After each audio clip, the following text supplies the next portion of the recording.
بسم اللہ الرحمن الرحیم۔ محترم ناظرین السلام علیکم۔ ایک مقدس شہر جسے بیت المقدس یا یروشلم کے نام سے جانا جاتا ہے، اس شہر کو دنیا کے سب سے پرانے شہروں میں سے ایک مانا جاتا ہے۔ اس دنیا کی تاریخ میں ابھی تک سب سے زیادہ انسانوں کی جانیں اسی شہر کے لیے لی گئی ہیں، اور یہ کہنا بالکل بھی غلط نہیں ہوگا کہ جتنی زیادہ جنگیں اس شہر کو حاصل کرنے کے لیے لڑی گئی ہیں، شاید ہی اتنی زیادہ جنگیں کسی اور شہر کے لیے نہیں لڑی گئی۔ دوستوں، اس شہر کے بارے میں یہ بھی کہا جاتا ہے کہ اس شہر کا ذرہ ذرہ مقدس ہے۔ دوستوں، آپ کو بتاتے چلیں کہ یہ دنیا کا اکلوتا ایسا شہر ہے جس کو تینوں ہی ابراہیمی مذہبوں یعنی کہ یہودیوں اور عیسائیوں کے ساتھ ساتھ مسلمانوں میں بھی حد سے زیادہ مقدس مانا جاتا ہے۔ یہودی مذہب کے مطابق ہماری دنیا کی شروعات اسی شہر سے ہوتی تھی۔ ساتھ ہی ساتھ ابراہیم علیہ السلام نے اپنے بیٹے کی قربانی کی تیاری بھی اسی شہر سے شروع کی تھی۔ اتنا ہی نہیں، اس شہر میں وہ دیوار بھی موجود ہے جس کو یہودی مذہب میں سب سے زیادہ پوتر جگہ مانا جاتا ہے۔ یہ وہی دیوار ہے جس کو دیوار گریا کے نام سے بھی جانا جاتا ہے۔ آپ کو بتاتے چلے کہ یہ دیوار اسے ہیکل سلیمانی کا بچا ہوا حصہ ہے جس کو ہزاروں سال پہلے حضرت سلیمان علیہ السلام کی طرف سے بنوایا گیا تھا۔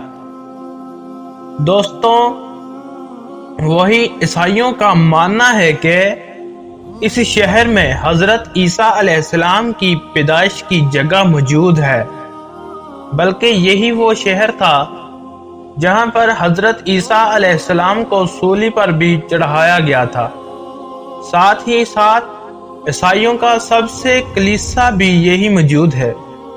اگر بات کریں مسلمانوں کی تو اس شہر میں الاقصی نام کی وہ مسجد موجود ہے جس کو اسلامی درہم میں تیسری سب سے پوتر جگہ مانا جاتا ہے۔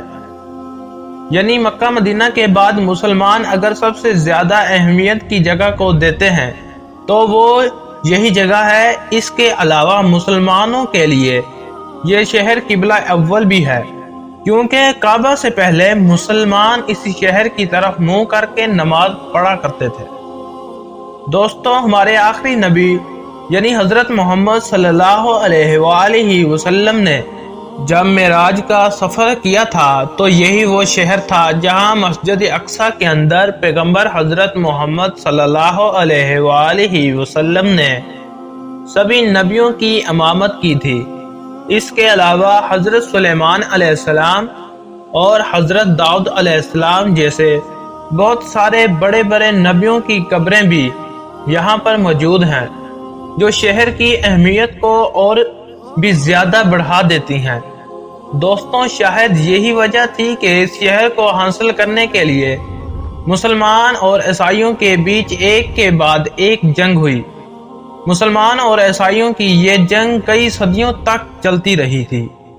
دوستوں، آپ جانتے ہیں آخر اس شہر کی شروعات کیسے ہوئی؟ آج سے تقریباً 7000 سال پہلے بھی اس شہر کے اندر انسانی آبادی ہوا کرتی تھی، جو اس شہر کو پرانے شہروں میں سے ایک شہر بناتی ہے۔ اس شہر کو سب سے پہلے حضرت داؤد علیہ السلام نے فتح کیا تھا۔ یہ وہی داؤد علیہ السلام ہیں جنہیں یہودی اور عیسائی درہم میں ڈیوٹ کے نام سے جانا جاتا ہے۔ داؤد علیہ السلام نے اس شہر کو فتح کرنے کے بعد اس کو اپنی سلطنت کی راجدھانی بنا دیا۔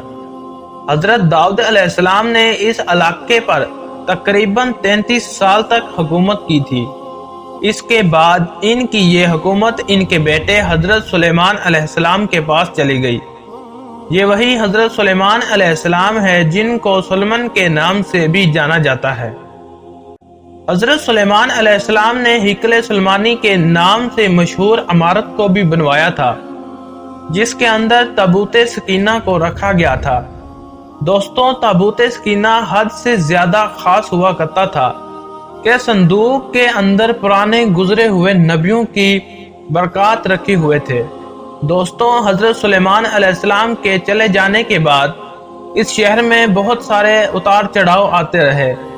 اس کے بعد 598 BC میں، یعنی کہ حضرت عیسیٰ علیہ السلام سے بھی تقریباً 600 سال پہلے، بابل کے بخت نصر کے نام کے ایک ظالم بادشاہ نے ان لوگوں کے اوپر حملہ کر دیا۔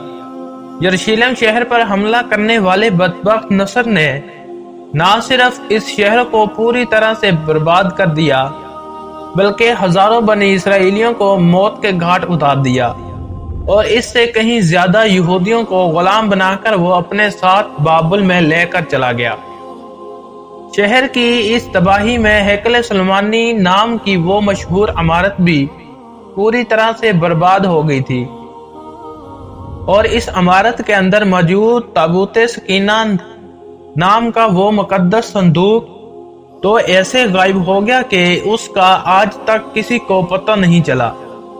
اس کے بعد دھیرے دھیرے وقت گزرتا گیا، اور پھر کچھ سالوں کے بعد 539 عیسوی میں عیسیٰ پور میں ہی سائرس دی گریٹ نام کے ایک ایرانی اور بہت ہی رحم دل بادشاہ نے اس بابل پر پھر حملہ کر دیا۔ سائرس دی گریٹ نے نہ صرف بابل کو فتح کیا، بلکہ ساتھ ہی ساتھ ان سبھی غلام یہودیوں کو پھر آزاد کر کے ان کو اپنے وطن جانے کی اجازت دے دی۔ یہ لوگ نہ صرف اپنے وطن واپس ہوتے، بلکہ انہوں نے سائرس دی گریٹ کی مدد سے اس مشہور عمارت کو پھر سے بنوا لیا، جس کو ہیکل سلیمانی کے نام سے جانا جاتا تھا۔ وقت نے اپنے آپ کو ایک بار پھر سے بدل ڈالا، اور 17ویں عیسوی میں اس دور کی دنیا کی سب سے طاقتور سلطنت یعنی کہ رومن سلطنت نے یروشلم شہر پر حملہ کر دیا۔ رومن شہنشاہ یعنی ٹائلٹ جب اس شہر میں داخل ہوا تو اس کی فوجوں نے اس پورے شہر میں آگ لگا دی تھی۔ ساتھ ہی ساتھ ہیکل سلیمانی نام کی اس عمارت کو بھی پوری طرح سے پھر سے برباد کر دیا۔ جیسے جیسے وقت گزرتا گیا، ویسے ویسے یہودیوں کا آنے میں رہنا بھی زیادہ مشکل ہو گیا۔ 135 عیسوی میں جب یہودیوں نے رومن سلطنت کے خلاف بغاوت کرنے کی کوشش کی تو رومی فوجوں نے بغاوت کے جرم میں اس پورے شہر پر ہلچل کر کے اس کو پوری طرح سے ویران کر دیا۔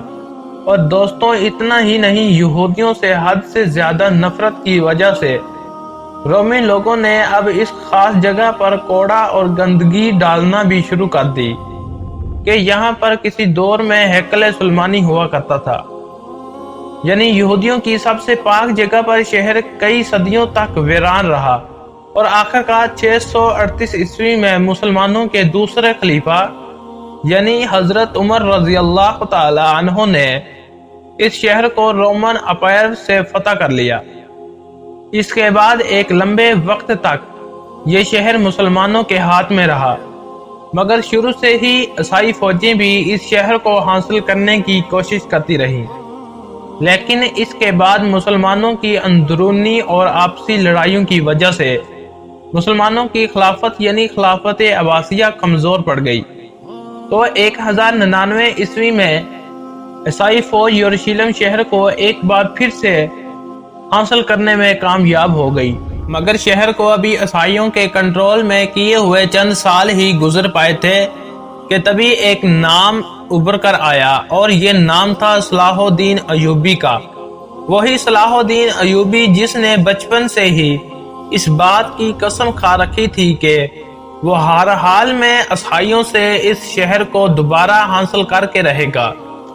یہی وجہ تھی کہ صلاح الدین ایوبی نے شروع سے ہی اس شہر کو حاصل کرنے کی کوششیں کرنا شروع کر دی تھی، اور آخرکار 1187 میں یعنی 100 سال سے پہلے ہی ایک بار پھر سے یہ شہر مسلمانوں کے ہاتھ میں آ گیا، یعنی صلاح الدین ایوبی رحمۃ اللہ علیہ نے اس شہر کو فتح کر لیا تھا۔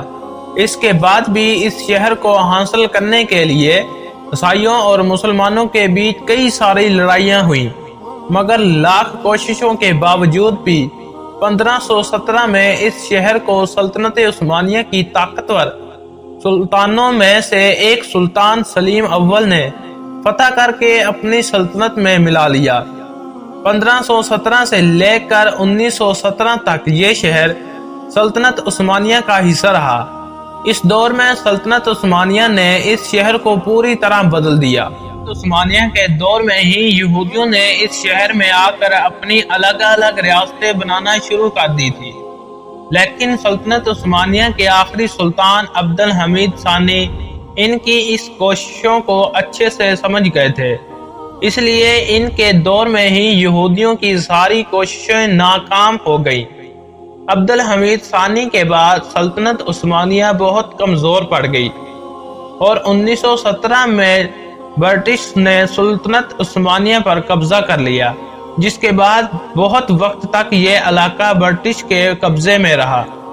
یہی وہ دور تھا جس میں جگہ جگہ سے یہودیوں کو بلا کر فلسطین میں جمع کرنا شروع کر دیا گیا۔ اس کے بعد سب سے پہلے 1947 میں منظوری دے دی، جس میں یہ آدھا حصہ یہودیوں کو دیا جانا تھا اور آدھا فلسطینیوں کو، جس کے بعد 1948 میں اسرائیل کا بھی اعلان کر دیا گیا، اور اس اعلان کے بعد فلسطین کے ساتھ ساتھ یروشلم کو بھی 2 ٹکڑوں میں بانٹ دیا گیا۔ تو دوستوں، یہ تھی بیت المقدس یعنی یروشلم کی پوری کہانی۔ امید کرتے ہیں کہ آپ کو یہ ویڈیو پسند آئی ہوگی۔ اس طرح کی اور ویڈیو کو دیکھنے کے لیے ہمارے چینل کو سبسکرائب کرنا بالکل مت بھولیے گا۔ ملتے ہیں آپ سے اگلی ویڈیو میں، تب تک اپنی خاص دعاؤں میں ہمیں ضرور یاد رکھیے گا۔ جزاک اللہ۔